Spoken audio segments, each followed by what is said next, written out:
항상 수능 보고 나면 하는 얘기들 있잖아요. 교과서에서 그대로 냈습니다. 뭐 이런 거. 교과서만 충실히 공부했으면은 모두가 풀 수 있는 문제. 예? 그런데 아무래도 그 연습 문제 풀고 그러려면은 미리 연습을 안 해봤으면은 그 즉석으로 할 때 좀 헷갈리는 부분이 있을 거예요. 그래서 2차 중간고사나 이제 기말고사 때는 이제 그런 패턴에서 그 서술형하고 계산하는 거가 좀 비율이 왔다 갔다 하거나 그럴 거예요. 뭐 요즘 그 지금 첫 번째 중간고사 채점 결과를 한번 봐서 계속 나도 난이도 조절을 해야지. 그리고 우리가 처음 그 3분의 1 동안, 그러니까 지난주까지는 무슨 특정한 분광기, 스펙트로스코피, 스펙트로메트리, 뭐 아니 스펙트로메터 같은 거를 공부한 거 아니고 그것에 필요한 기본을 배울 거야. 그러니까 기본 요소들. 그리고 지금부터는 어토믹 스펙트로스코피 또는 어토믹 스펙트로메트리, 그러니까 원자 분광학을 배우는 거예요. 그러니까 지금부터 이제 두 번째 중간고사 보기 전까지는 우리가 시료의 성분이 뭘로 되어 있나, 어떤 원자들로, 어떤 원소들로 구성되어 있나, 이걸 알고 싶을 때 필요한 그 장비들, 그리고 그 장비가 어떻게 만들어져 있고 어떤 원리로 구성되어 있나, 이런 것들이에요.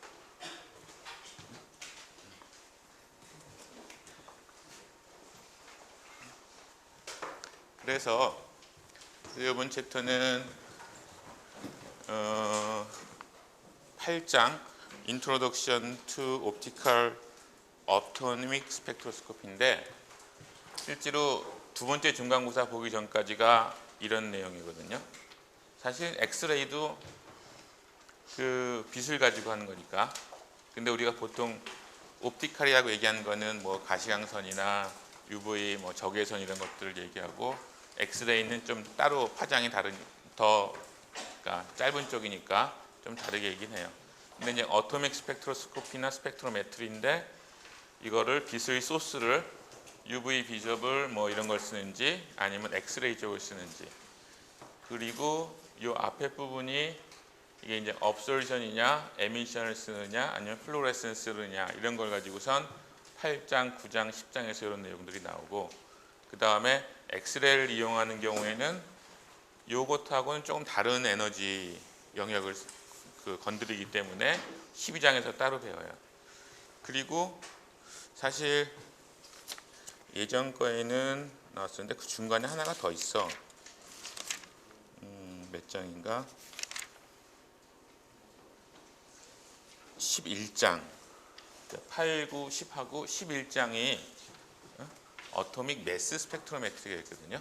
사실 매스 질량 분석이 굉장히 많이 쓰고 중요한 것 중에 하나인데, 요번에는 혹시 그러니까 예전에 그렇게 해보니까 좀 학생들이 너무 많이 배운다, 무슨 얘기인지 잘 모르겠다, 그리고 매스가 굉장히 다양한데 1시간, 일주일도 아니고 뭐 1시간 정도에 커버를 하려니까 좀 어려워하는 것 같아서 이번에 뺐는데, 생각해보니까 다음 주가 중간고사 기간이죠. 그리고 우리는 그냥 계속 수업하는 거지. 우리 중간고사 지난주에 봤으니까. 그럼 가능도 할 것 같더라고요. 그래서 일단 진도를 왜 이렇게 여러분들 이렇게 새로운 걸 막 배우면 즐겁고 그렇지 않아? 같은 등록금을 내고 많이 배우면 좋잖아. 시험범위, 그 시험, 그건 누구한테나 똑같이 늘어나는 거기 때문에 성적에는 별로 차이가 안 날 것 같은데 많이 배우면 좋잖아. 그러니까 부작용? 글쎄, 부작용. 그래서 시간이 일단 요 8, 9, 10장하고 12장까지 가고요. 그리고선 그 시간 여유가 있으면은 매스 스펙트로메트리에 대해 간단히 얘기하도록 할게요. 너무 그러니까 부작용은 안 일어나도록, 소화불량은 안 걸리도록 하려고 그러고. 그래서 근데 처음 시작부터 이상한 얘기가 나오네. 여기에서 물리화학에서 양자화학까지 들은 사람. 양자. 물리에서 1, 2, 3 이렇게 배우죠. 거기에 양자 배우는 부분이 있죠. 아, 그래요? 그러면 양자수 이런 것들 배웠나요? 잘 몰라? 벌써 학기가 반이 지나갔는데 보통 이거 배웠을 것 같은데. 양자수에는 뭐 4가지 양자수가 있다 뭐 이런 거 배우잖아요. 일반 학교 때도 배울 거야 아마. 주양자수, 뭐 스핀 양자수, 그 다음에 뭐 오비탈 양자수, 뭐 그 다음에 마그네틱인가, 뭐 S, 그러니까 N, L, M, S 뭐 이런 것들 배우잖아. 그게 여기 나오네, 책에. 그러니까 여기 여러분들 책에 216페이지, 217페이지 보세요. 그럼 뭔가 되게 복잡한 게 그림들이 있어. 지난번까지는 이렇게 복잡하지 않고 그냥 에너지 레벨 한 2억이 있고, 그리고 많이 있더라도 좀 규칙적으로 일렉트로닉, 바이브레이셔널, 로테이셔널 이렇게 있다고 그랬었죠. 근데 이제 현실 세계로 들어가면 요거는 소디움 어톰이에요. 그러니까 Na, 소디움이고, 그리고 얘는 마그네슘 이온이에요. 소디움하고 마그네슘, 얘하고 얘가 뭐 다른 점은 뭐고 비슷한 점은 뭘까? 전자수는 얘네들이 같을 거야. 그렇죠? 얘가 주기율표에서 나마, 알시 이렇게 가니까 얘가 바로 옆에 있는 거고, 근데 전자가 하나 떨어져 나갔으니까 전자수는 같아. 그러니까 아이소 일렉트로닉 뭐 이렇게 얘기할 수 있을 거야. 그리고 맨 바깥쪽에 있는 최외곽 전자가 몇 개야? 10개? 1개. 그러니까 맨 주기율표의 맨 오른쪽에 있는 거죠. 맨 왼쪽에 있는 거죠. 그리고 얘는 두 번째 있는 건데 전자나 이렇으니까 최외곽에 있는 밸런스 일렉트론이 1개가 있을 거야. 그런 부분은 같아. 근데 다른 점은 뭐가 다른가? 핵이 좀 다르겠지? 핵에 있는 중성자 수는 아마 같을 거야. 근데 양성자가 하나가 더 많아서 얘가 그 소디움 어톰이랑 마그네슘 아연이랑 다른 성질이 생길 거야. 예전에 한번 그런 얘기 했을 거야. 여러분들이 다 뭐 비슷한 원자 분자로 이루어졌는데도 다 다른 캐릭터가 됐듯이 얘네들도 결국은 양성자, 중성자, 전자 이런 애들로 구성되어 있는데 다 다른 성질을 낸다. 그리고 그러니까 그거는 얘네들이 어떻게 배열되어 있느냐, 양성자, 중성자, 전자가 어떻게 배열되느냐 그건데, 마치 사람마다 다 고유한 지문이 있죠. 지문이 있듯이 이런 원자든 이온이든 아니면 얘가 뭐 소디움이 전자를 하나 더 잃어서 어떻게 되든, 아니면 마그네슘이 이온이 아니라 마그네슘 원자든, 얘네들은 다 서로 조금씩 다른 특성을 가지고 있고 그게 어떤 지문 같은 그 형태로 나타날 거예요. 요게 그런 부분이에요. 이 소디움에서 여기 3S가 맨 밑에 있죠. 사실 3S가 제일 바닥은 아니지. 이거보다 밑에 뭐가 있지? 뭐 1S, 2S, 2P 뭐 이런 것들이 있지. 근데 걔네들은 코어 일렉트론이야. 그러니까 여기 핵이 있으면은 여기에 우리 뭐 중고등학교 때 배운 거 보면은 뭐 KLM 뭐 이러면서 뭐 1S, 뭐 2S, 뭐 2P 뭐 이렇게 나가면서 뭐 3S 이렇게 가면은, 사실 P 같은 경우에는 서큘러하지 않으니까 좀 그렇지만은, 요 안에 있는 전자들 말고 안에는 가득 차 있잖아. 그리고선 요 최외곽에 해당하는 3S, 뭐 3P 이런 것들은 요 그 세 번째 층에, 그러니까 최외곽 그 전자 레벨에 전자가 하나만 이렇게 돌아다니고 있는 거야. 그러니까 거기만 요 부분만 에너지를 이렇게 확대해서 보여준 게 이 그림이에요. 그러니까 그 이후지. 3S, 3P, 그다음에 4S, 4P, 5S, 5P. 그러니까 이렇게 오비탈들이 있고 여기 전자가 하나가 차 있는 거야. 마그네슘 같은 경우, 마그네슘 이온 Mg 플러스인 경우 바꿉시다. 아이소일렉트로닉이기 때문에 얘도 3S가 있고 얘도 있고 3P, 3P 그 다음에 3D, 3D 그 다음에 4S, 4P, 4P 그 다음에 위에 더 있을 거야. 같은 에너지 그 레벨들은 있는데 걔네들이 높이가 좀 틀리죠. 그러니까 아마 소디움하고 소디움 어텀이랑 마그네슘 이온이랑은 일렉트로닉 어떤 스트럭처 같은 건 비슷한데 얘네들 사이 갭이 틀릴 거야. 그러니까 요것들 사이에 전이가 될 때 올라가거나 내려갈 때 다른 파장에서 에너지를 흡수하거나 아니면 내놓게 되겠죠. 근데 이 위에 이건 또 뭐야? 2S의 2분의 1에 2P의 2분의 1에 뭐 세상에 너무 복잡해. 그리고 요건 뭔가? 그 옆에 있는 그림인데요. 피겨 8-2 보면은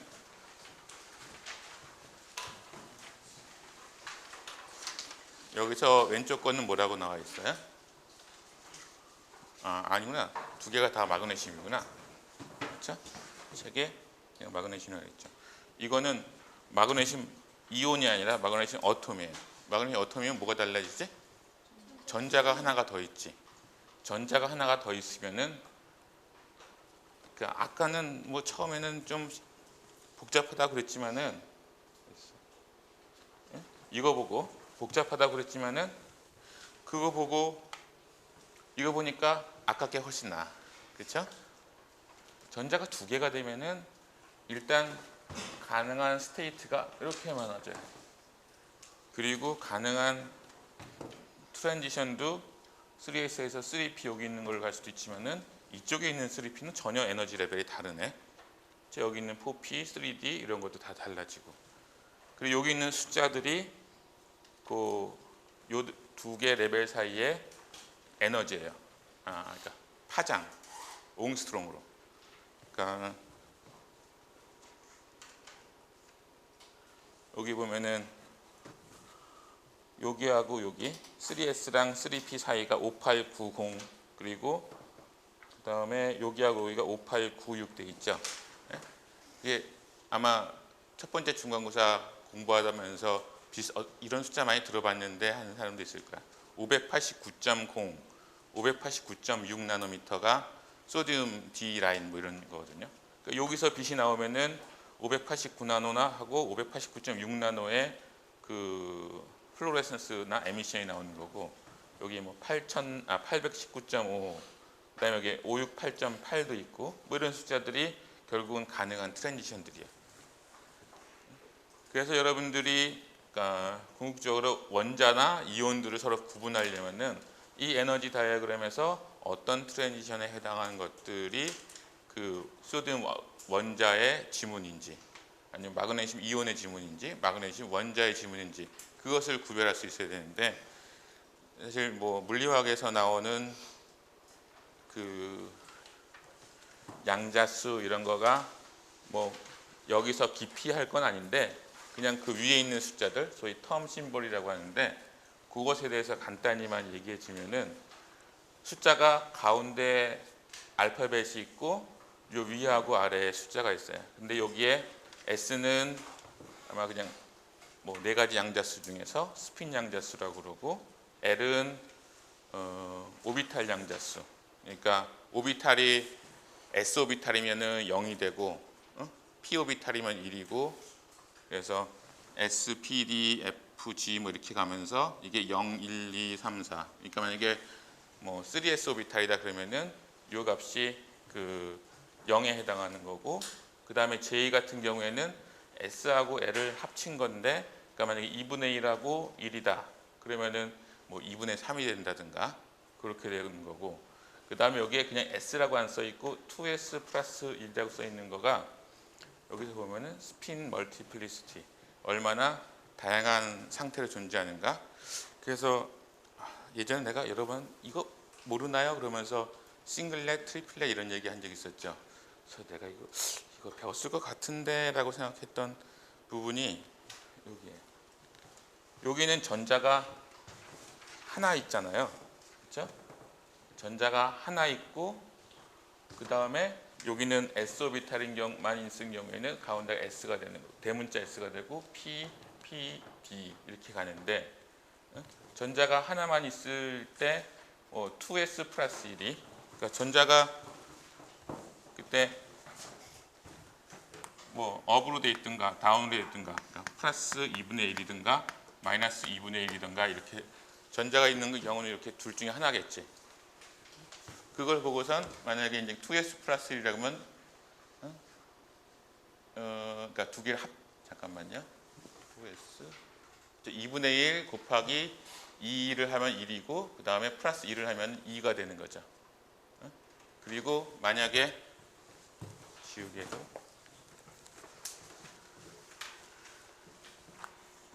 그러니까 전자가 이렇게 있을 때하고 이렇게 있을 때는 이런 경우에는 플러스 2분의 1하고 마이너스 2분의 1하고 합쳐지니까 전체 합은 0이잖아. 그리고 거기에다가 2s 플러스 1을 하면은 여기다 0을 집어넣으면은 그 0 플러스 1이니까 1이 되는 거지. 그래서 그런 경우는 싱글렛이라고 얘기하는 거고. 근데 만약에 두 개의 스테이트가 있는데 이렇게 다 플러스 2분의 1, 플러스 2분의 1이면은 두 개 합치면은 1이잖아요. 그러면 여기다 1을 집어넣게 되면은 2 곱하기 1이니까 2이고 그래서 토탈은 3이 되죠. 그런 경우는 트리플렛. 세 개가 있는 거죠. 그래서 여기 있는 숫자가 2는 뭐 하나 업만 되니까 전자 하나가 그렇게 돼 있다는 거고 여긴 다 2인데 그 다음에 전자가 두 개 있는 마그네슘 어텀을 가지고 보면은 얘는 1이 돼 있죠. 얘는 그러면은 전자 두 개가 업 다운으로 플러스 2분의 1, 마이너스 2분의 1로 커플링 돼 있다는 거고 그리고 여기서 3으로 돼 있는 거는 전자가 하나는 그러니까 하나가 뭐 플러스 2분의 1이다. 그럼 다른 거 하나도 플러스 2분의 1에서 같이 합을 하면은 1이 되고 그래서 이 2s 플러스 1을 하면은 3이 돼서 이런 경우는 트리플렛이라고 얘기를 하는 거죠. 그래서 만약에 여기 바닥에만 업 다운 된 상태로 있다 그러면 그게 그라운드 상태일 거고 싱글렛 예전에 싱글렛이라는 얘기를 했었고 그 다음에 얘 전자가 하나가 올라가서 이쪽으로 올라가서 뭐 여기서 헤매다가 여기서 뭐 인터 시스템 크로싱이라든가 뭐 이런 거 해서 이쪽으로 갔어. 그리고 얘가 업이었는데 여기서도 업이 또 돼 있어. 그러면은 그 상태는 트리플렛 상태가 되는 거죠. 트리플렛의 엑사이티드 스테이트가 되는 거죠. 요게 그런 예전에 얘기했던 싱글렛, 트리플렛 뭐 이런 것들이 이런 의미예요. 바닥 상태에 전자가 두 개 있는데 그 서로 스핀이 반대였다가 그 상태로 그대로 올라가면은 그 경우에 싱글렛 엑사이티드 스테이트가 되는 거고 근데 올라간 전자가 뭐 딴 데 가가지고선 업다운을 바꿔버렸어. 그래서 여기 바닥에 있는 전자 하나도 2분의 1이고 올라가 있는 것도 2분의 1이다. 그러면 트리플렛의 엑사이티드 스테이트가 되는 거죠. 그래서 그런 것 때문에 이 텀 심볼을 간단히는 이해하고 있으면 좋은데 그래서 이 텀 심볼이라는 게 S가 뭔지, L이 뭔지, J가 뭔지에 대해서 그 뭐 물리화학 책이나 아니면 옛날 일반 화학 책 아니면은 웹사이트를 조금 뒤져봐도 일단 이게 뭐다라는 정도만 알면 되고요. 그리고 전자가 하나일 때는 이 정도 복잡성인데 전자가 두 개일 때 싱글렛과 트리플렛이 생겨. 그래서 이렇게 복잡해져. 세 개가 되면 어떻게 될까? 그러니까 마그네슘이 두 개고 알루미늄이 되면은 전자가 세 개 있는 거죠. 같은 적이. 그러면 아마 싱글렛, 트리플렛, 그 다음에 뭐 하나 더 들어가. 뭐가 있더라? 퀸텟이라고 그러나?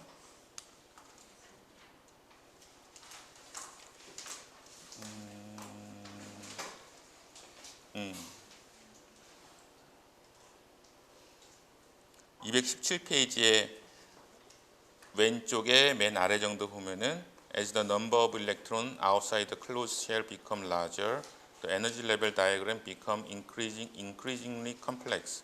The three outer electrons splitting of energy level into 2 and 4 states occur with the 4 outer electrons there are singlet, triplet, and quintet.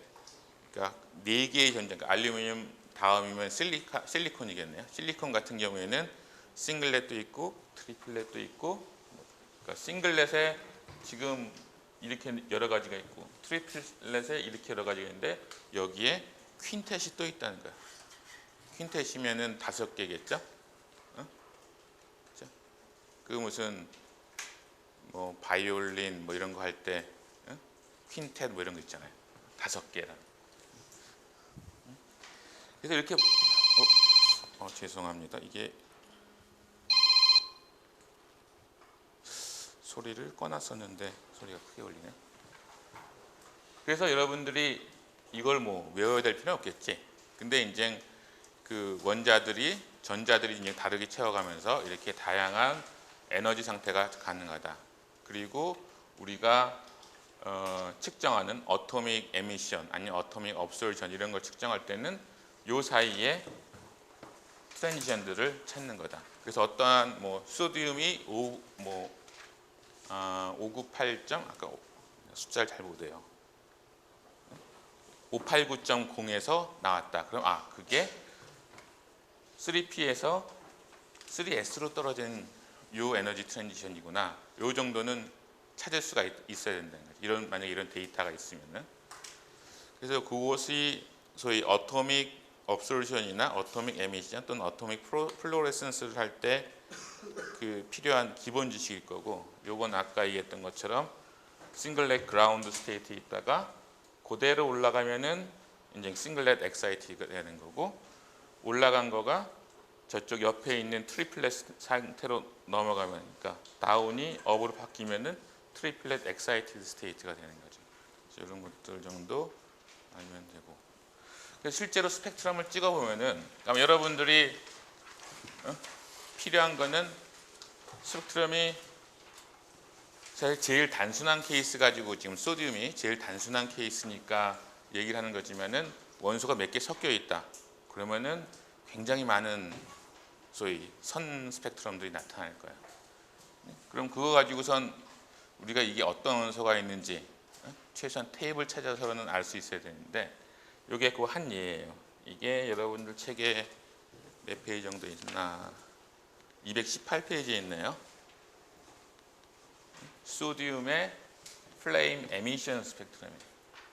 그러니까 태우면은 열 에너지를 받아서 엑사이티드 스테이트로 올라간 다음에 떨어지는데, 제일 크게 나오는 픽이 589.0하고 589.59, 589.6 나노미터에 나오는 거고, 그리고 그 옆에 568.2, 그다음에 568.8 나노미터에 또 다른 샤프한 픽이 있고, 그 다음에 여기에도 뭐가 이렇게 막 나와 있어. 얘는 아까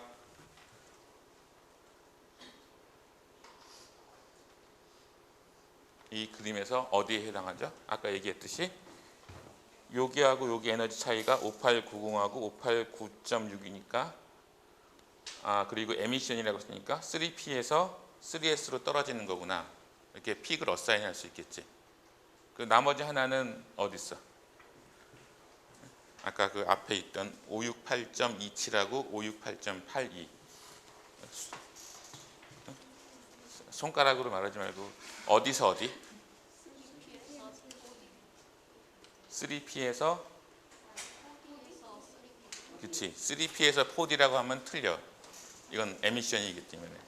4D에서 이렇게 떨어진 게 568.8이고 4D에서 여기 가는 게 568.29. 요거 두 개가, 요 3P 두 개가 아주 똑같은 에너지는 아닌 거야. 살짝 차이가 나는데 여기서 이렇게 떨어지는, 그러니까 첫 번째 엑사이티드 스테이트도 아니고 여기까지 올라간 애가 떨어지는 과정에서 나온 픽이겠죠. 그리고 그 뒤에 있던 작은 픽들도 아마 이 중에서 어떤 숫자들이 매칭이 될 거야. 그렇죠? 그럼 만약에 마그네슘 이온을 가지고 이온에 대한 에미션 스펙트럼을 봤다. 그러면 어디서 나타날까요?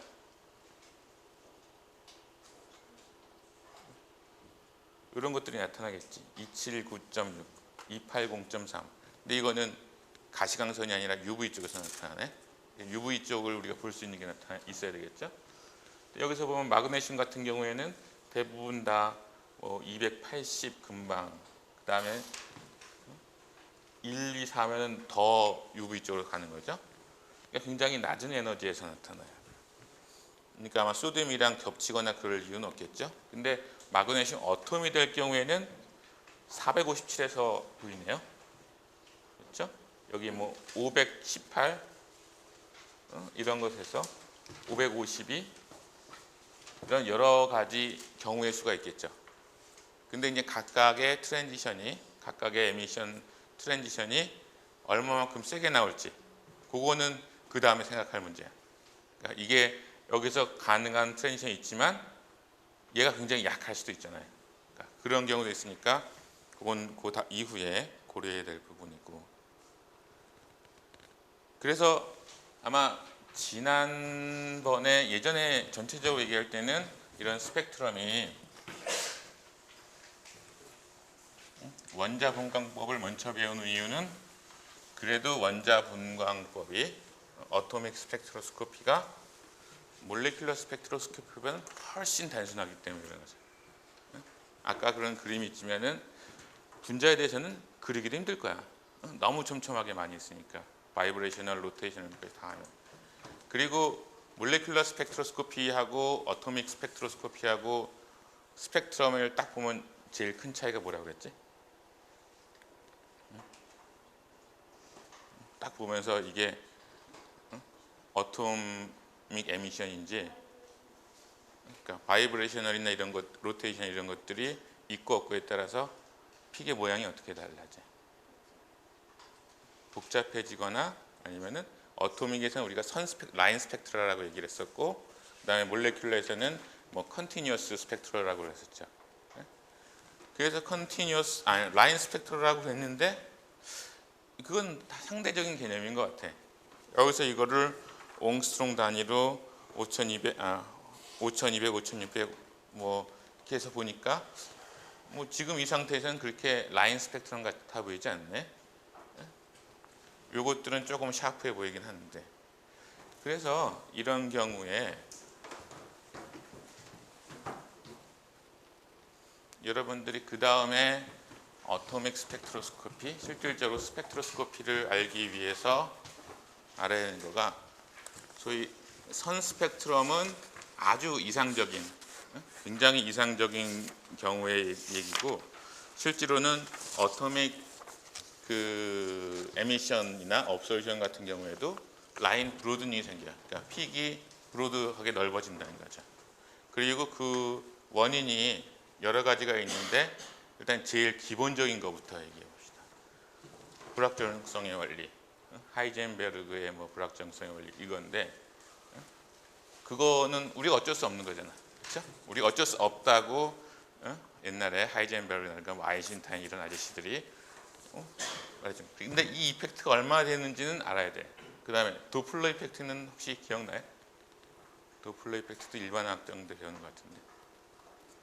그러면은 그러니까 미치는 영향이 픽의 그 위드스, 보통 픽의 위드스를 얘기할 때는 제일 높은 위치에서 중간 하이트, 중간 높이를 찝은 다음에 거기서 얼마나 선폭이 넓으냐, 요것을 라인 위드스 또는 책에 보면 뭐 이펙티브 라인 위드스 이렇게 기준하는데, 요게 얼마나 넓어지느냐는 미치는 영향 요인들이 뭐 이런 것들이 있어요.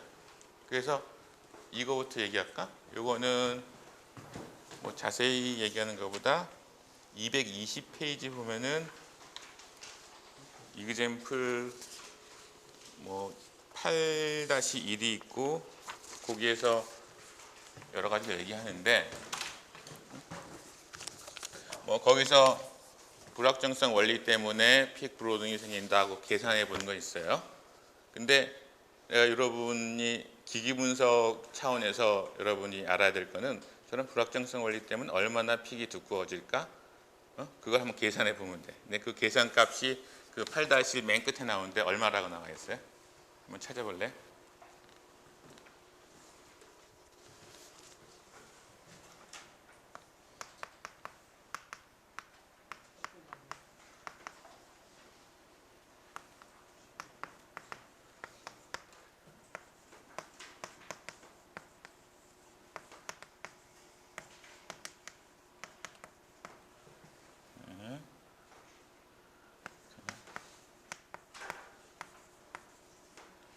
10-5승 나노미터 또는 10-4승 옹스트롱.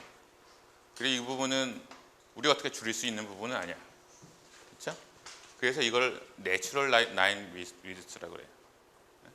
우리가 아마 모든 요인들을 다 컨트롤해서 줄인다면은 이렇게 갈 거야. 근데 10-4승 옹스트롱, 10-5승 나노미터는 0.0, 그러니까 원자하고 원자 사이가 뭐 옹스트롱 1, 2옹스트롱 정도 되잖아요. 그것의 10,000분의 1 정도니까 그건 사실 그만큼 레졸루션을 만들기도 쉽지 않겠지. 그래서 아예 처음에는 아주 이상적인 경우가 이런 라인 위드스, 내추럴 라인 위드스를 가지고 있다고 생각하면 돼요. 그 다음에 도플러 이펙트는 뭔가? 도플러 이펙트는 고등학교 때도 배우는 건데? 아닌가? 교육과정이 바뀌었나? 여러분들 책의 221페이지 여기는 안 나와, 나 그림을 안 넣어놨구나. 221페이지에 그 페이지가 별 의미가 없는 책들이 많이 있죠. 그 그림 8-7 도플러 이펙트가 그거잖아요. 그 기차역에서 기차가 빵 하면서 오는데 나한테 막 다가올 때는 소리가 점점 그 막 귀가 아프게 되다가 지나고 나면 또 그 소리가 달라지잖아. 그게 왜 그러는 거예요? 나는 가만히 있는데 그리고 그 아마 기차에서 내는 경적 소리도 똑같은 소리일 텐데 얘가 나한테 다가올 때하고 멀어질 때하고 소리가 다르게 들려. 그건 그냥 환청인가? 환청이 아니라 이거는 실질적으로 이유가 있는 거예요. 음파가 나한테 올 때 거기에 플러스 기차의 속도가 더해지잖아. 그러면 좀 더 그 속도에 따라서 점점 그 하이 프리퀀시로 갈 거고, 그 다음에 나한테서 멀어지게 되면은 그 소리 자체의 프리퀀시 빼기 기차의 속도가 되는 거겠죠. 그런 게 도플러 효과거든요. 그러니까 제일 간단히 생각하면은 기차역에서 그 기차의 경적 소리가 다가올 때하고 멀어질 때 왜 다르게 들리냐? 그건 기차의 속도 때문에 더 프리퀀시가 높아졌다가 낮아졌다가 그렇게 되는 건데, 거기서는 그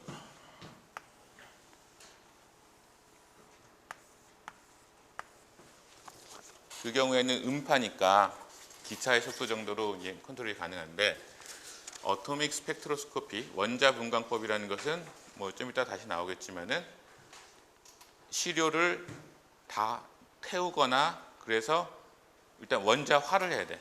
원자로 돼 있는 기체로 만들어줘야 돼. 그러니까 여기서 이렇게 막 뿜어져.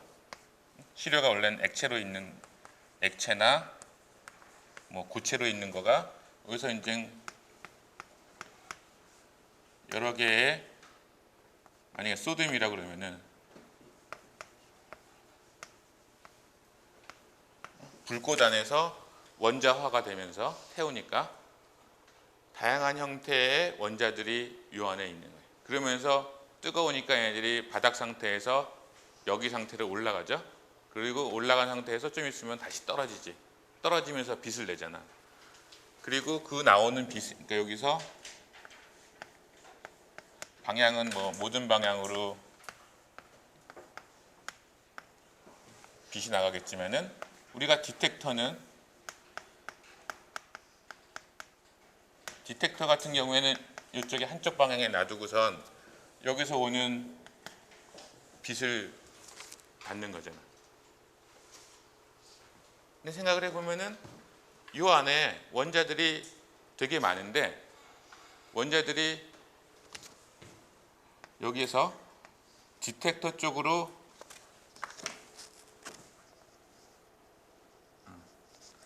이 운동이 디텍터 쪽으로 막 가고 있는, 그러면서 빛을 내는 이런 애가 있을 거고, 이게 또 어떤 애는 이 안에 있는 원자는 모든 방향으로 움직이니까 반대 방향으로 이렇게 가면서 색깔 좀 다르게 생긴. 그러면서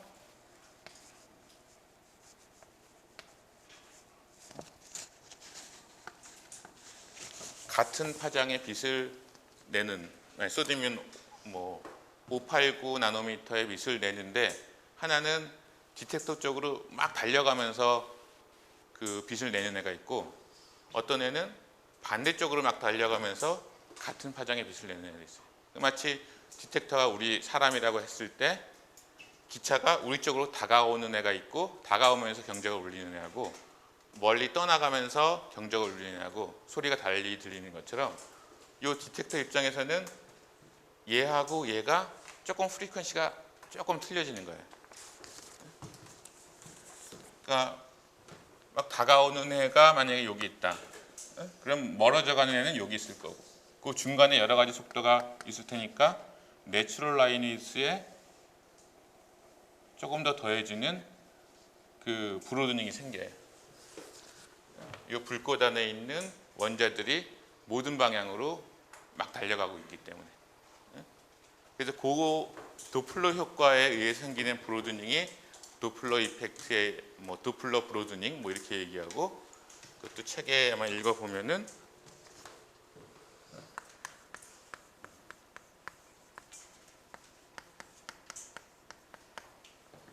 도플러 이펙트 같은 경우에는 약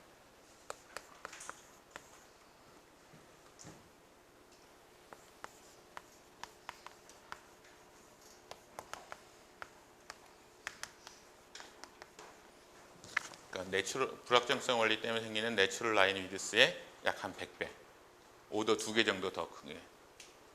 그러니까 여기서 10의 마이너스 5승 나노미터로 했으니까 얘는 뭐 한 10의 마이너스 3승 나노미터 정도 되겠죠. 그러면 0.01 옹스트롱, 0.01 옹스트롱이면은 아주 좋은 괜찮은 그 분광기, 괜찮은 그 웨이브랭스 셀렉터, 뭐 그레이팅 뭐 이런 거 가지고 하면은 구별이 될 수도 있을 거야. 그러면은 그러니까 도플러 이펙트가 항상 있으니까 사실 내추럴 라인 위드스를 보기란 뭐 거의 불가능하겠지. 그 다음에 그럼 불확정성의 원리, 도플러 이펙트, 또 있는 게 압력. 압력은 뭐냐면은, 나도 구체적인 그 현상은 이렇게 말해주면, 이렇게 각 원자마다 이렇게 정해져 있는 에너지 레벨들이 있는 거예요. 근데 원자들끼리 저 불꽃 안에서라든가 그냥 상태에서도 충돌할 때마다 애들이 약간씩 흔들리나 봐. 그래서 충돌할 때마다 그 실제 에너지에서 약간씩 벗어나는 그런 값들이 생기는 거예요. 생긴다고 해요. 그래서 그게 프레서 브로드닝이라고 하는데, 그럼 이거 같은 경우에는 충돌이 많을수록, 그러니까 압력이 높아질수록 이 프레서 브로드닝은 커지게 되는 거예요.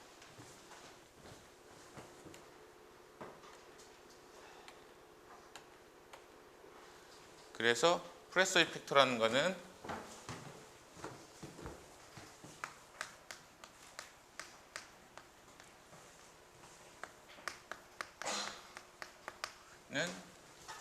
내추럴 라인 위드스의 몇 배?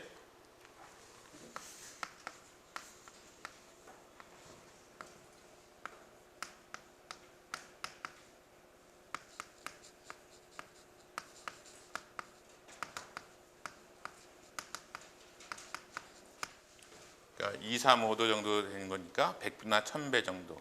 그러니까 이거는 한 10-2승에서 10-3승 나노미터 이 정도 영향이 되겠죠. 그러니까 도플러 이펙트보다는 뭐 조금 더 넓어지는 그런 상황이 되겠지. 그래서 이런 것들이 그 원자 분광학을 할 때 원자들의 트랜지션이 원래는 아주 아이디얼한 그 선이 딱 하나가 나와야되지만은 불확정성의 원리 때문에 약간 넓어지고, 도플러 이펙트 때문에 약간 더 넓어지고, 압력 때문에 조금 더 넓어지고, 그리고 압력은 높으면 높을수록 이게 더 넓어지는 거죠. 그러니까 만약에 그 우리가 장치를 아마 이 다음 챕터나 나오면은 그 압력을 높여가지고선 이걸 넓게 만드는 일부러 그런 경우도 있어요. 그래서 그건 그때 다시 얘기하도록 할게요. 그 다음에 마지막에 일렉트릭 또는 마그네틱 이펙트 같은 경우에는 이게 지만 이펙트라는 게 있는데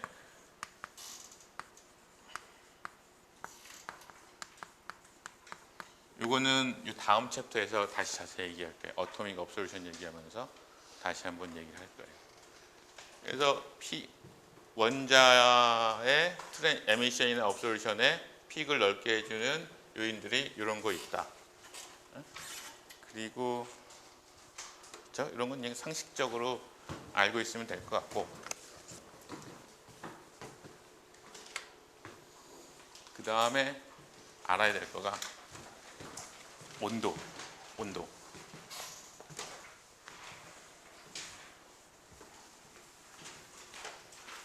압력은 뭐 픽을 넓게 만들거나 이런 것들이 있는데, 온도는 도대체 어떤 영향을 미칠까? 이게 이 계산을 내가 못 써가지고 저렇게 해놨는데, 여러분들 책에 있는 식 8-2라고 8-2 있는 부분을 보세요. 영어 책으로는 221페이지 밑에 부분에 있는데,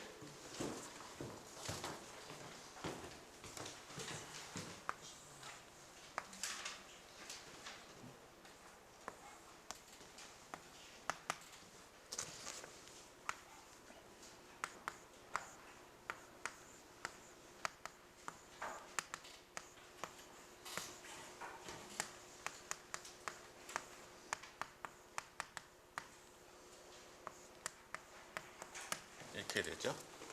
이런 식이 써있죠. 이게 뭐에 대한 얘기인가? 거기에 있는 설명을 한번 읽어보면은 N0는 바닥 상태에 있는 전자의 수, 그 다음에 NJ는 그러니까 뭐 J라는 레벨, 뭐 여기서는 S1인데 여기 excited state에 있는 전자의 수. 그러니까 요거 두 개의 B가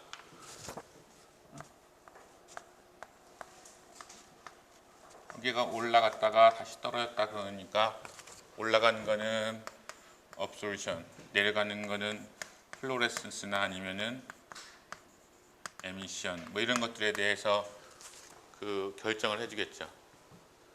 그리고 요 EJ는 요거 두 개 사이의 에너지 차이.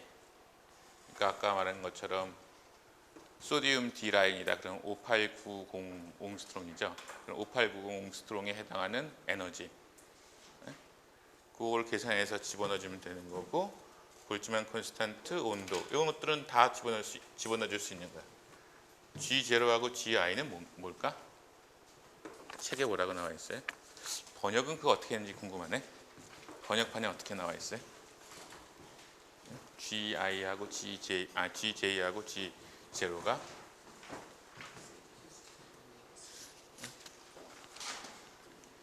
영어 책에는 statistical factor called statistical weight determined by the number of states having equal energy and equal quantum level.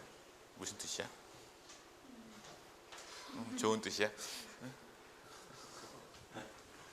그러니까 그것 때문에도 아까 처음에 텀 심볼이나 이런 에너지 레벨들을 알아야 될 필요가 있는데, 그러니까 이런 원자들이 3S에도 있고 3P도 있잖아. 그렇죠? 근데 S 오비탈은 하나죠. 그리고 거기에 들어갈 수 있는 경우의 수가 뭐 두 가지가 있는 거죠. P 오비탈은 PX, PY, PG 뭐 이렇게 해서 세 개잖아. D는 다섯 개. 1, 3, 5, 7, 9 이렇게 가잖아요. 그러니까 이 경우에는 그러니까 저 GI나 G0가 이제 그라운드 스테이트에서는 두 개가 되는 거고, 그 다음에 여기서는 6개가 되는 거야. 그 전자를 이렇게 배열할 수 있는 경우의 수가. 그러니까 저 경우에는 분모는 6이 되고 분자는 3이 되겠죠. 분자는 2가 되겠지. 그러면 앞에 팩터가 그러니까 만약에 3S에서 3P로 올라간다. 그런 경우에는 요 바닥 상태하고 위에 상태하고의 GI하고 G0의 B는 3이 되게 되는 거죠. 3개의 다른 거하고 1개가 되는 거니까. 이걸로 계산을 할 수 있는 게 여러분들 책에 있는 예제가 뭐라고 나왔나 한번 책에 있는 문제를 한번 봅시다. 예제 8-2를 보면은 거기 다른 것들은 요거는 이제 589.0 나노미터를 이제 이거를 이제 에너지로 바꿔줘야지. 그 다음에 K나 T는 상수 집어넣어주면 되고, 요거는 2분의 6이니까 3이 되는 걸 거고요. 그래서 요 바닥 상태에 있는 거랑 위에 상태에 있는 거하고 B가 얼마가 되는지 계산을 쭉 해봤더니, 그리고 온도를 2500K에서 이 N0를 계산을 해봤더니 1.72 곱하기 11-4승이 나왔어요. 이거 무슨 뜻이지? 3S하고 3P 사이에 이렇게 트랜지션이 나는데 그 바닥상 2500도는 상당히 따뜻한 거지? 예? 그런데 바닥이 100개가 있다 그러면은 위에는 0.017이, 바닥이 10,000개가 있다 그러면은 한 개 1.7개가 위에 있다는 거예요.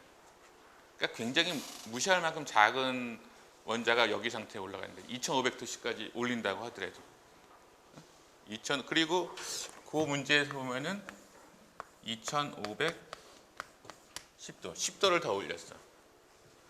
그러면 계산한 값이 얼마가 나와 있나요? 1.79 곱하기 11-4승.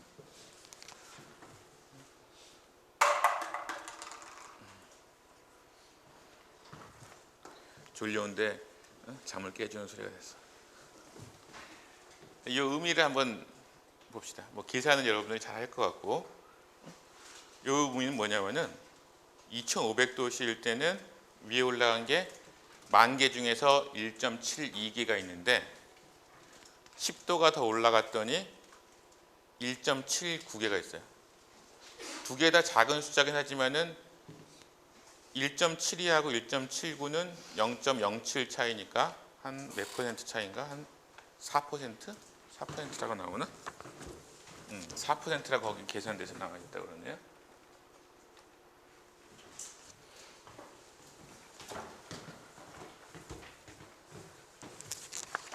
그러니까 얘하고 차이는 4% 차이야. 이 얘기는 거꾸로 얘기하면은 만약에 우리가 어토믹 업솔루션을 본다. 그리고 2500도까지 가열을 해서 얘네들이 얼마큼 올라가나.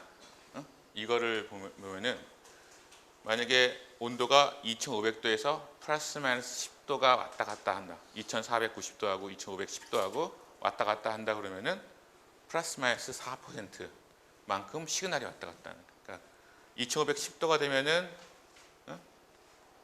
1.72에서 1.79로 한 4% 정도 더 업솔루션이 일어나는 거고, 2490도가 되면은 저거보다 뭐 0.07만큼 떨어져서 1.6 5 곱하기 10-4승 정도.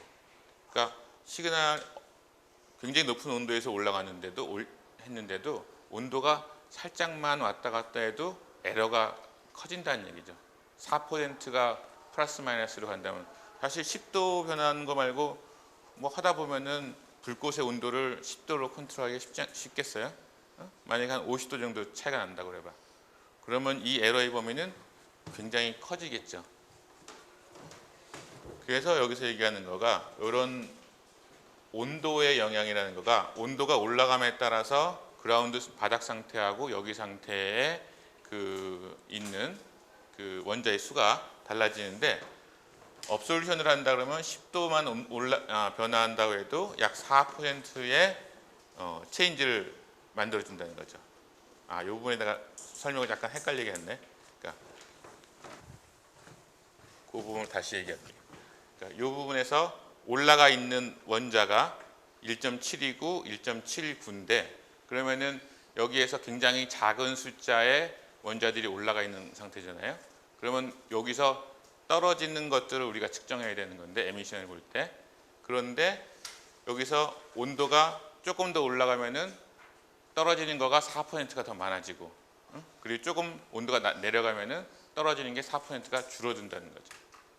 그래서 내가 그 부분 어떻게 착각을 해서 잘못 말했는데, 그래서 에미션 인텐시티가 이렇게 편차가 많아지는 거예요. 근데 거꾸로 생각하면은 이 바닥 상태는 얼마큼 있는 거예요?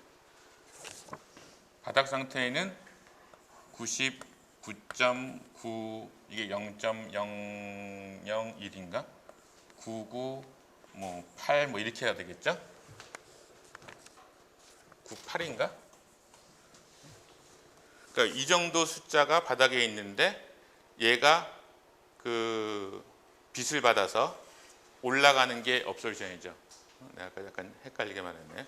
그러니까 빛을 주어서 바닥 상태가 올라가는데 이 바닥 상태에 있는 거는 2500도든 2510도든 이 뒤에 있는 숫자에서 바뀌는 거잖아. 그렇지? 그러니까 이 경우에는 2500도든 2510도든 2600도든 사실 그 차이가 거의 무시할 만큼 작은 거예요. 그래서 이 온도의 이펙트를 가지고선 이제 여기 상태에 있는 거랑 바닥 상태에 있는 걸 비교했을 때 에미션 스펙트럼, 일반적인 에미션 스펙트럼 같은 경우에는 그 이러한 온도 이펙트가 굉장히 크게 나타나요. 근데 업솔션 스펙트럼 같은 경우에는 이 바닥 상태에 워낙 많은 원자들이 있기 때문에 얘네들은 그 온도의 약간 차이에 의해서 거의 플럭추에이션이 없다고 생각을 해도 돼요. 그래서 같은 정도의 플럭추에이션은 only negligible change를 어토믹 업솔션에서는 만들어준다라고 얘기할 수 있는 거죠. 그래서 우리가 처음에는 어토믹 업솔션에 대해서 먼저 배우고 그 다음 챕터에서는 어토믹 에미션에 대해서 배우는데 이 문제, 온도가 조금 변하는 것에 따라서 에미션이 바뀌는 그 문제를 그 뒤에 챕터 10의 경우에는 해결하고 들어가는데 그 부분은 나중에 자세히 설명을 할 거예요. 근데 일단 이렇게 낮은 온도 2500 정도에서 업솔션이 에미션보다 이러한 장점이 있다. 그리고 그 장점은 온도에 따른 플럭추에이션의 차이라는 거죠. 지금 몇 시인가? 우리가 4시부터 시작했죠. 봅시다. 그래서 여러분들이 앞에 중간고사 보기 첫 번째 중간고사 보기 전까지 옵티컬 컴포넌트에 대해서 배웠죠. 옵티컬 컴포넌트에서 뭐 소스, 그 다음에 웨이브랭스 셀렉터, 머티리얼, 디텍터, 디텍터는 슬쩍 넘어갔지만은 그런 것들이 있는데 지금 얘기하는 부분은 이제 그 이전에 배운 옵티컬 컴포넌트에는 없고 그리고 어토믹 업솔션이나 에미션 스펙트로스코피에만 따로 알아야 되는 부분들이 그 부분이 뭐냐면은 처음에 샘플을 원자화 시켜야 된다는 거죠. 샘플을 액체가 됐든 고체가 됐든 얘네들을 그 뭐 스프레이로 뿌려서 그 다음에 걔네들을 태워서 원자화를 시켜야 되는데 그렇게 하는 제일 주요한 방법이 첫 번째는 불꽃으로 태우는 거고 그 다음에는 그 일렉트로 서머리니까 전기적으로 가열을 해서 그 증기화 시키는 거예요. 일렉트로 서멀 베이포라이제이션. 그 다음이 이제 인덕티블리 커플드 플라즈마 ICP라고 하는 거. 여기서부터는 이제 아까 말했던 에미션 얘기가 나오기 시작해요. 그다음에 DCP 같은 것도 플라즈마를 만드는 거고. 그러니까 이 플라즈마 정도로 만들게 되면은 아까 말했던 에미션에서의 그런 문제가 대부분 해결이 되거든요. 그 다음에 뭐 마이크로웨이브로 플라즈마를 만드는 거든가. 그 다음에 여기도 또 다른 형태의 플라즈마를 만드는 거. 그 다음에 아크, 스파크 있는데 업솔션에서는 요 위에 두 개를 주로 얘기해요. 여기서 보면은 온도가 1700도에서 한 3150도, 뭐 1200도에서 3000도. 이게 업솔션 스펙트로스코피가 요 온도 영역에서 주로 하고 그 다음에 그 밑에 이건 그냥 불꽃도 아니고 플라즈마를 만드는 곳은 온도가 레벨이 다르지. 4000에서 6000도. 이건 상당히 뜨거울 거야. 이런 온도에서 이 경우에는 ICP 업솔션을 한다기보다는 ICP 뭐 매스를 하거나 아니면 ICP 어토믹 에미션을 보긴 해요. 그래서 여기 두 개는 업솔션을 볼 때 주로 얘기를 하고, 이 밑에는 에미션 스펙트로스코피를 볼 때 얘기를 합니다. 졸렸고 덥고 그렇죠. 네? 나도 그래. 그래서 잠깐 한 요 정도부터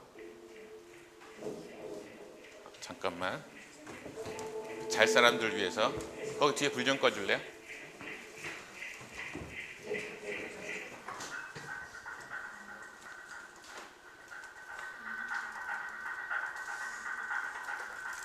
샘플링을 해서 나중에 얘기하겠지만 일렉트로서멀 베이퍼라이저가 저거예요.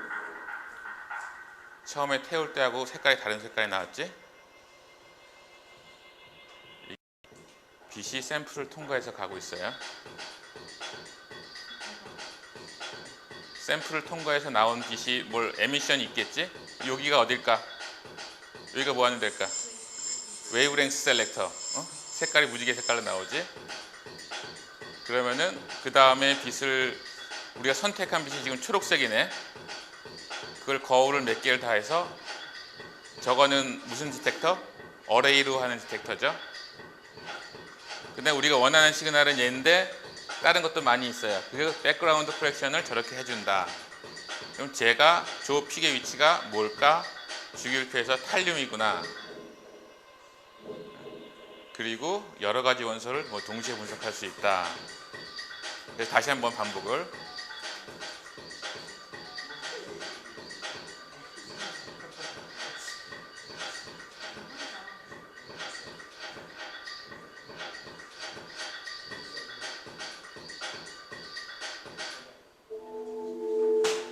무슨 일들이 있었는지 이해가 가요? 다시 한번. 여러분들이 배운 대부분의 그 옵티컬 인스트루먼트의 유닛들이 들어가 있어요. 샘플링 로봇.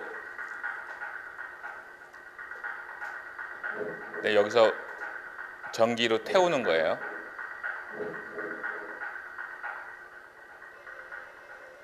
그리고 라이트 소스가 있어야 되는 거고,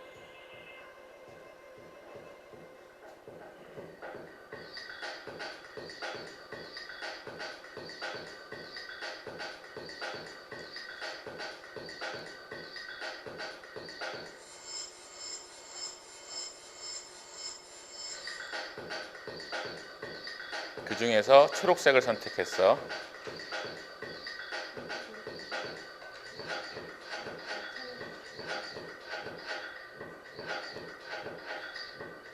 이건 소프트웨어로 아마 서브스트랙션을 해주는 걸 거야, 백그라운드를.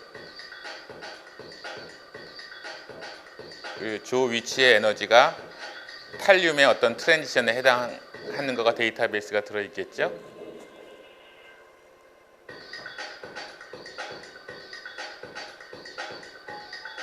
그리고 이 경우는 아까는 전기로 태웠는데 불꽃으로 태우는 경우가 아까 나온 경우고.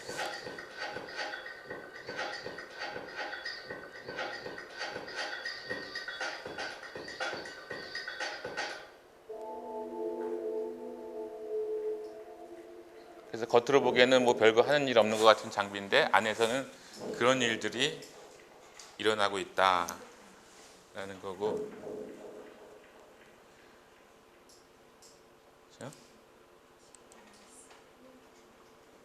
네, 뒤에 불 다시 켜줄래요? 요즘은 사실 유튜브에 재밌는 게 너무 많아. 뭐 강의도 많이 있고 이런 동영상도. 근데 여러분들이 아까 그게 그냥 뭐 레이저가 왔다 갔다 하나 보다, 뭐 멋있네 색깔이, 이렇게 아는 것보다 저게 그레이팅을 지금 통과하고 있구나, 저게 지금 일렉트로서멀 어널라이저를 통과하는 거구나, 마지막에 그 소프트웨어적으로 뭐 백그라운드 프랙션을 하는구나, 뭐 이런 것들에 대해서 그 지식을 좀 가지고 있으면은 훨씬 더 재미있어지지. 그래서 오늘 조금만 더 할 텐데요. 조금만 더 할 텐데 그 8장의 뒤에 부분에 뭐 다양한 얘기들이 나오긴 하는데 이제 뭐 여기 표도 있고 그러면서 네뷸라이제이션이 뭔가? 네뷸라 영어신데 네뷸라이제이션 뉴매틱 여기 P는 묵음이고 뉴매틱은 무슨 뜻이야?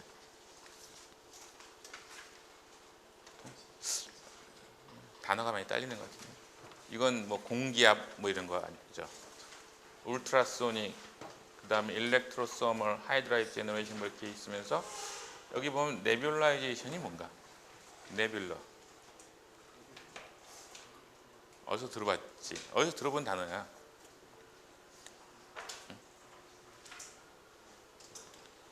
아는데 얘기 안 하는 거지? 여러분들 가끔 뭐 신문 같은데 뭐 나사에서 뭐 아니면 허블 망원경에서 뭐 저기 멀리 안드로메다에 사진을 찍어 온다. 그럴 때 무슨 성운 뭐 이런 거 할 때 무슨 성운 할 때 네뷸러 이렇게 되는 것 같아. 그게 성운이 별의 구름이잖아요. 그러니까 구름처럼 그 돼 있는 형태. 그게 이제 네뷸러거든요. 그러니까 공기압이나 아니면은 뭐 초음파 이런 거 가지고선 액체로 있는 샘플을 스프레이로 하듯이 그러니까 굉장히 안개처럼 만들어주는 구름처럼 만들어주는 거가 이런 장치들이에요.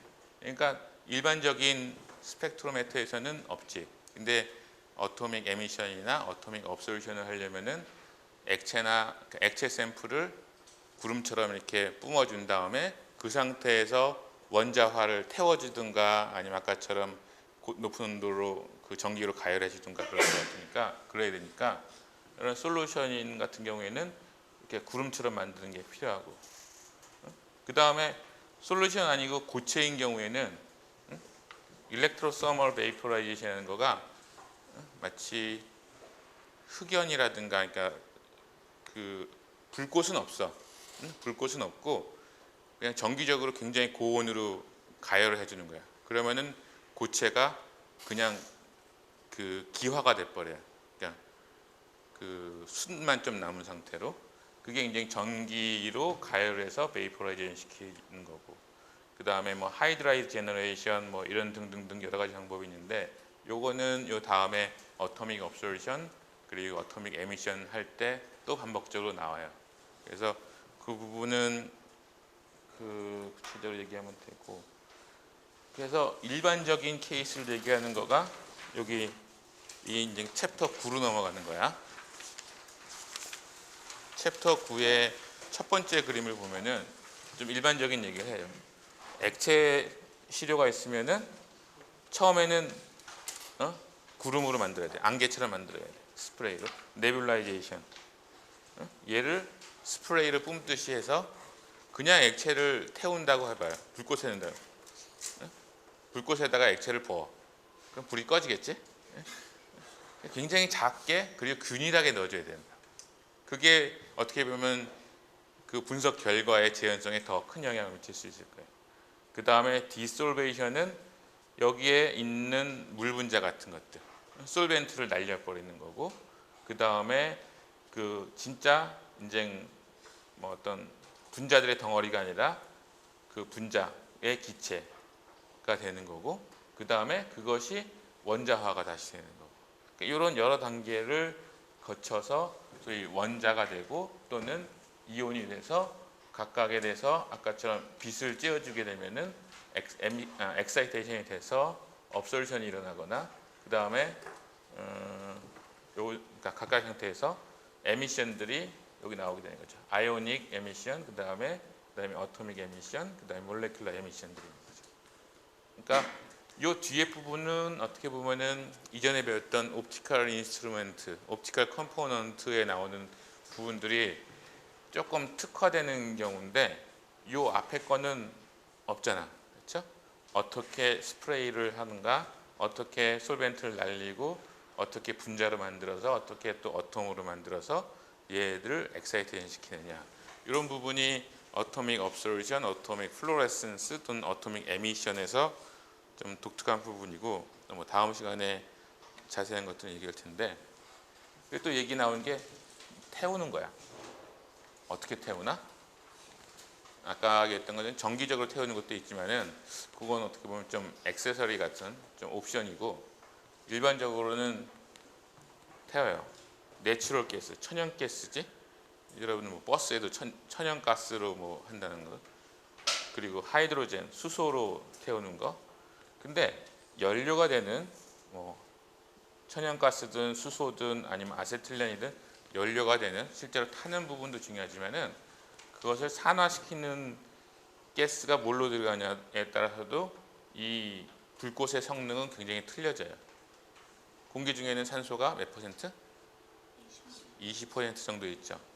그러니까 그냥 공기를 산화제로 쓸 경우보다 그냥 100% 산소를 쓰게 되면 훨씬 더 그 산화가 잘 되니까 더 높은 온도가 올라가겠지. 온도가 1700에서 1900도인데 옥시젠이 2700에서 2800, 거의 3000도 가까이까지도 가네. 그리고 연료를 바꿈에 따라서 약간 더 차이가 나는데, 나이트러스 옥사이드는 뭐예요? 맨 밑에. 저 밑에 있고,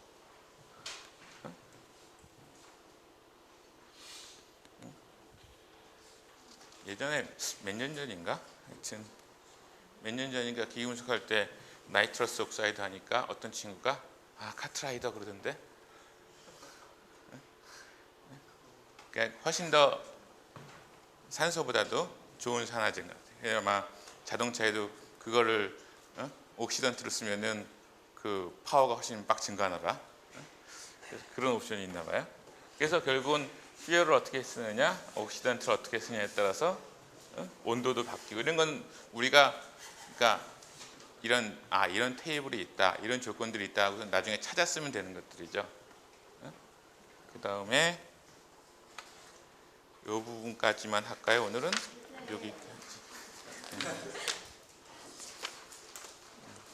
여기까지만 할 텐데, 아까 그 비디오의 맨 마지막 정도에 이렇게 불꽃이 있는 거가 보였었죠. 결국은 액체를 스프레이로 해서 막 안개처럼 만든 다음에 걔네들을 태우는 건데, 불꽃을 어떻게 컨트롤하냐가 아까 중요하다고 그랬어요. 에미션일 경우에는 굉장히 영향이 크고, 업솔션이라도 어느 정도 영향은 있을 거야. 근데 여러분들 알고 있듯이 촛불을 봐도 색깔이 다 다르죠. 색깔이 다르다는 거는 거기서 온도가 틀리다는 거지. 근데 요 밑에서 시료가 이렇게 올라오거든요. 시료가 분무가 돼서 이렇게 올라오면서 위에서 후드 같은 게 있어서 쭉 빠져나가요. 불꽃 타는 거랑 같이. 근데 온도가 다 다르잖아. 그럼 여기서 재야 될지, 여기서 태운 걸 재울지, 여기서 재울지, 여기서 재울지. 그리고 여기서 출발해서 여기 있는 애 같은 경우에는 뭐 비슷한 뭐 한 1800도라고 해도, 여기가 1850도고 1800도에서 여기서 여기 동안 짧은 시간 동안 있었잖아요. 근데 여기까지 가려면은 높은 온도도 있지만은 1800도 이상 되는 온도에서 2배의 시간을 더 노출되는 거지. 그치? 그리고 만약에 여기서 그 에미션을, 그러니까 여기서 나오는 어토믹 에미션을 찍거나 어토믹 업솔션을 찍는다 그러면은 얘는 온도는 이 상태는 좀 낮지만은 여기서 여기까지 가는 동안에 더 많은 시간 동안 노출되어 있으니까 원자화나 이온화가 더 많이 잘 될 수도 있어요. 그러니까 이게 어디를 선택하느냐, 어디를 선택하느냐가 이 디텍션 센시티비티 같은 걸 결정하는데 중요한 역할을 하는데, 그래서 그 옆에 있는 그림 이것이 요 하이트니까 여기서 이렇게 쭉 올라가면서 1cm, 2cm, 5cm까지가 이쪽 축이에요. 그 다음에 업솔번스가 이쪽으로 나오는 거는 우리가 어떤 뭐 실버라든가 마그네슘이라든가 크롬의 특정한 파장에 대해서 우리가 웨이브랭 파장을 맞춰놓고서 보는 거니까, 요 측정되는 거는 거의 그 어톰의 양에 비례한다고 생각하면 돼요. 그런데 그 어톰의 양이 실버 같은 경우에는 올라가면 올라갈수록 높이 갈수록 점점 커지네. 그러니까 요 밑에서 봤을 때랑 위에서 봤을 때랑 차이가 몇 배가 날 수도 있겠지. 근데 그런 모든 원소에 대해서 다 똑같이 이렇게 증가했으면 좋겠는데 그때 달라요가 있네. 크롬은 올라가면 올라갈수록 오히려 업솔번스가 적어져. 이 얘기는 크롬은 올라가면 올라갈수록 어토마이제이션이 잘 안 되거나 아니면 어톰이 된 다음에 뭐 딴 데로 뭐 이온이 돼 버린다든가 아니면 딴 걸로 바뀐다는 얘기 같아. 마그네슘은 두 개의 어떤 중간 정도 상태인 것 같아. 처음에 높이가 올라갈수록 그 어토믹 업솔루션이 커지다가 더 올라가면은 크롬처럼 떨어져 버리는 거예요. 이게 어떤 특성일까?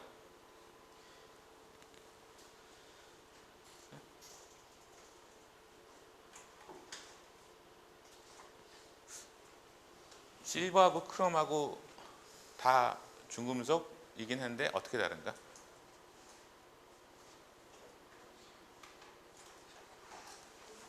잘 모르겠지. 네? 한번 책을 읽어보는데 실버, 골드, 뭐 골드는 더하지면은 이런 애들은 좀 노블한 금속들이죠. 얘들은 산화가 잘 되나요? 골드 옥사이드라든가 실버 옥사이드 이런 것들은 그렇게 많이 못 들어봤지. 근데 크롬 같은 경우에는 크롬 금속으로 있기보다는 금속의 산화가 잘 돼요.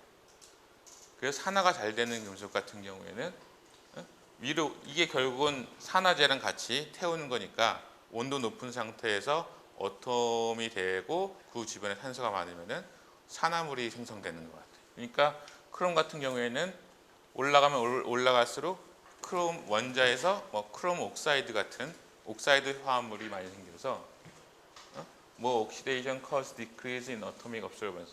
그러니까 얘가 점점 줄어드는 거야. 근데 실버는 가면 갈수록 어토마이즈만 점점 더 잘 되는 상태인 거죠. 옥시데이션은 잘 안 되니까. 마그네슘은 그 중간의 성질을 가지고 있어서 어느 정도까지는 어토마이션이 더 그 중요한 역할을 하는데 더 시간이 오래되고 높이 올라가게 되면은 옥시데이션이 중요한 역할을 하게 되는 거죠. 그래서 원소마다 최적의 높이 이런 것들을 옵티마이즈 할 필요가 있어요. 그러니까 굉장히 여러 가지 요인들이 영향을 미치는 거죠. 분석의 재현성이나 정확성 같은 게. 그래서 이게 그 챕터 9, 9장의 초반부인데요. 이제 8장하고 9장을 한번 쭉 읽어보고 그 목요일 날 다시 수업을 하도록 합시다. 예, 오늘 질문 있는 사람들은 따로 개인적으로 질문하시고요. 그리고 오늘 여기까지 하겠습니다.